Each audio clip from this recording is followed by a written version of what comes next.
আসসালামু আলাইকুম। আমি এখন বানাচ্ছি এখনকার সময় দারুণ ভাইরাল একটা পরাটা। সারা দুনিয়ায় এটার একটা ক্রেজ চলতেছে। যদিও বানানো খুব সহজ, খাইতে যে কী মজা একবার বানালেই বুঝতে পারবেন। এটা খাওয়ার পরে অন্য কোনো পরাটা আর আপনার পছন্দ হবে না। তো আসেন দেখি শুরু করা যাক। আমি এখানে 2 কাপ ময়দা নিছি, নর্মাল ময়দা। এর সাথে 1 চা চামচ লবণ দিব আর 1.5 কাপ পানি দিয়ে, নর্মাল পানি দিয়ে আমি একটা খামির তৈরি করে নিব।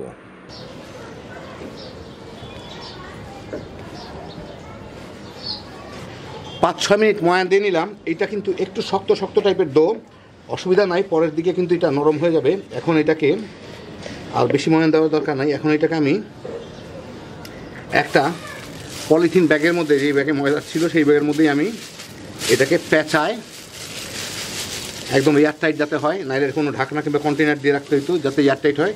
এটাকে আমি রেখে দিব 20 থেকে 25 মিনিট। তারপর আবার এটাকে ময়ান দিয়ে নিতে হবে। আধা ঘন্টা পরে এই ময়দাটাকে আমি আবার একটু ময়ান দিয়ে নিব 3-4 মিনিট। আগের থেকে কিন্তু অনেক নরম হয়ে যায় ময়দাটা।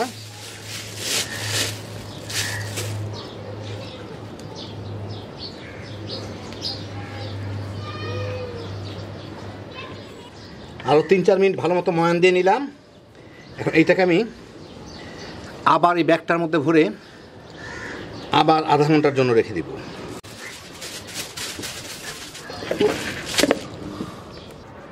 আমি একটা বাটিতে অর্ধেক তেল আর অর্ধেক বাটার নিয়ে নিছি। এখানে প্রায় 3 টেবিল চামচের মতো বাটার আছে আর সমপরিমাণ তেল। এটাকে আমি একটু গলায় নিব, দুইটা একসাথে গলায় মিশিয়ে নিব। আধা ঘন্টা পরে আমি এটাকে আবার একটু ময়ান দিয়ে নিব। এখন কিন্তু দেখেন এটা আঠার মতো হয়ে গেছে, এখন বের হতে চাচ্ছে না। এই যে দেখেন লেগে লেগে যাচ্ছে, এই যে টান দিলে এই যে লম্বা হয়ে যাচ্ছে। এখন আগে কিন্তু এরকম অবস্থা ছিল না। এটা গ্লুটেন ফর্ম হয়েছে, এখন খুব সুন্দর একটা ডো হবে এটা থেকে আর কি। যাই হোক, আমি কোনো মতো ছাড়াই এটাকে ভালো মতো ময়ান দিয়ে নিব।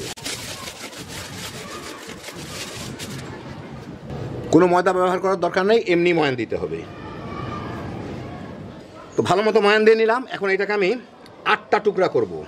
তো প্রথমে অর্ধেক করে নিই এটাকে, তারপর এইটাকে গুল্লা বানায় অর্ধেক করব, আবার অর্ধেক করব। তারপর এগুলোকে আমি ছোট ছোট লেচি বানায় নিব, এই যেরকম। এখন আমি এই সামান্য একটু ময়দা দিয়ে নিছি। এই লেচিগুলার থেকে পাতলা একটা রুটি বেলে নিব, একটু লম্বা টাইপের রুটি আর কি।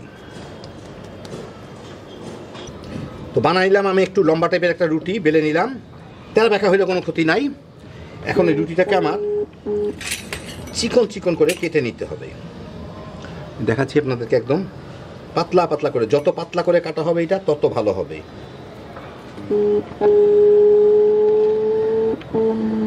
যত চিকন করে কাটা হবে।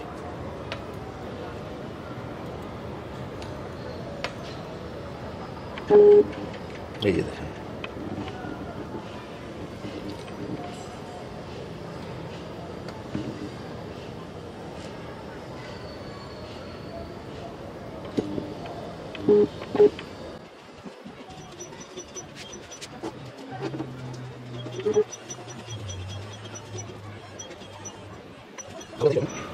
দেখেন একদম চিকন করে কেটে নিলাম। এখন এর উপরে আমার এই যে বাটার আর তেলটা গলায় রাখলাম, এইটা ভালো মতো ব্রাশ করে দিতে হবে, বেশ ভালো পরিমাণ আর কি।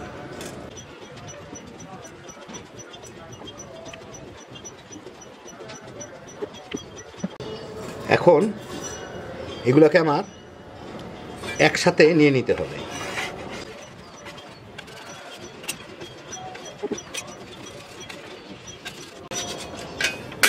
দেখেন এই যেরকম হইল।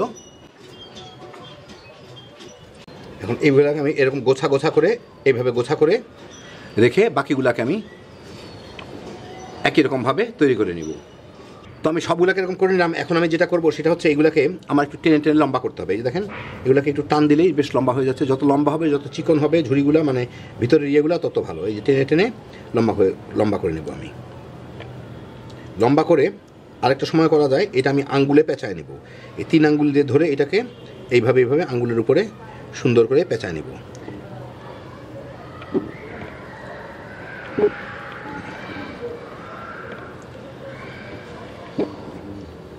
প্যাঁচ যাতে মানে এদিকে প্যাঁচ যাতে না থাকে সমানভাবেই এভাবে পেঁচায় নিব। নিয়ে এই মাথাটুকু এইদিকে ঢুকায় এটাকে একটু চেপে লাগায় দিব। লাগায় এই আমার আরেকটা লেচির মতো হয়ে গেল। এখন কত সুন্দর চতুর্দিকে ইয়েগুলা দেখা যাচ্ছে, যে ভাঁজগুলো আর কি। তো এরকম করে আমি সবগুলাকে এরকম বানায় একটা প্লেটের উপরে রেখে আমি প্লাস্টিক দিয়ে ঢেকে 15 মিনিট রেস্টে রাখবো। 15 মিনিট পরে আমি এখন এগুলাকে নিয়ে, বেলা টালার কোনো কিছু নাই, এটাকে হাত দিয়ে চাপ দিয়ে বড় করে নিতে হবে। এই যেভাবে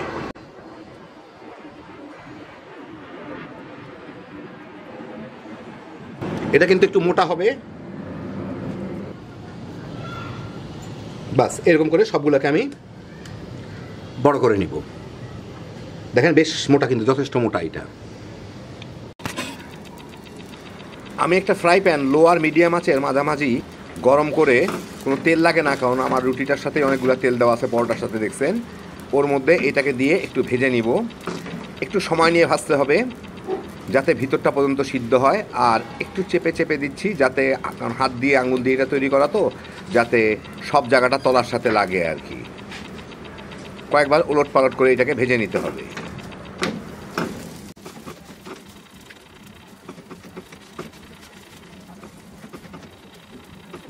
উল্টানোর পর একটু চেপে চেপে দিতে হবে, কারণ হাতে চেপে বড় করা হয়েছে তো আঙ্গুলের ছাপগুলা না থাকে, উঁচা নিচা থাকে, সেই জন্য একটু চেপে চেপে দিলেই আঙ্গুলের জায়গাগুলা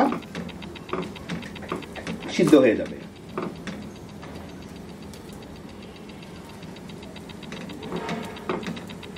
আর একটু সময় নিয়ে ভাজতে হবে, নর্মাল রুটির মতো না, যাতে ভিতরটা সিদ্ধ হয়। একটু মোটা তো, সেই জন্য ভিতরটা পর্যন্ত যাতে সিদ্ধ হয়।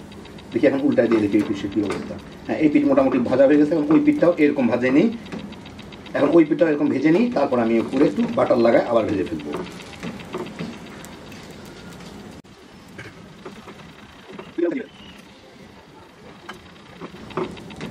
ওই পিঠটাও হয়ে গেছে। এখন এই পিঠটা একটু বাটার ব্রাশ করে দিই, যেটুকু বাটার রয়ে গেছিলো ওইটুক থেকে, বাটার আর তেল আর কি।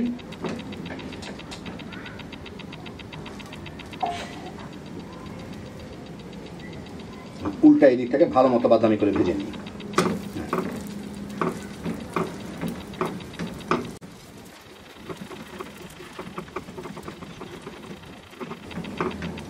এই পিঠে একটু বাটার লাগায় উল্টায় এই পিঠটা ভেজে দিই বাদামি করে।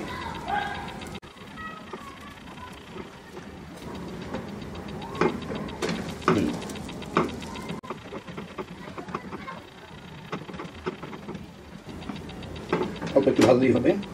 এই পিঠটাও হয়ে গেল। দেখেন পরোটার ঝুড়িগুলো স্পষ্ট বোঝা যাচ্ছে। এই পিঠটা এরকম হয়ে গেল। আর বাকিগুলো আমি এভাবে ভেজে নিব। তো এই দেখেন হয়ে গেল আমার দারুণ মজার ভাইরাল পরোটা, অনেকটা আমাদের দেশের লাচ্ছা পরোটার মতো। খুব সহজ তৈরি করা দেখলেন। সিম্পলি লবণ আর পানি দিয়ে ময়দাটাকে ময়ান দিয়ে মাখায়। প্রথমে আধা ঘন্টা রেস্ট দিয়ে, আবার একটু ময়ান দিয়ে, আবার আধা ঘন্টা রেস্ট দিবেন, তারপরে বানায় ফেলবেন। লেচিগুলা করে 15 মিনিট রেখে হাতে চাপ দিয়ে ভেজে ফেলবেন। কিন্তু খাইতে যে কি মজা হয় একবার বানাইই বুঝবেন। এই দেখেন ভিতরের লেয়ারগুলো কত সুন্দর হয়। এটা খাওয়ার জন্য অন্য কিছু লাগে না, শুধু শুধু পরোটাটাই তামা তামা করে খায় ফেলাইতে পারবেন। এটা খাওয়ার পরে অন্য কোনো পরোটা হয়তো আপনার আর পছন্দ নাও হইতে পারে, সবসময় এটা বানাইতে চাবেন। হ্যাপি জোশের একটা আইটেম। আল্লাহ আপনাদের সবাইকে ভালো রাখুন, সুস্থ রাখুন, নিরাপদে রাখুন। ইনশাল্লাহ বেঁচে থাকলে আবার দেখা হবে। আল্লাহ হাফেজ।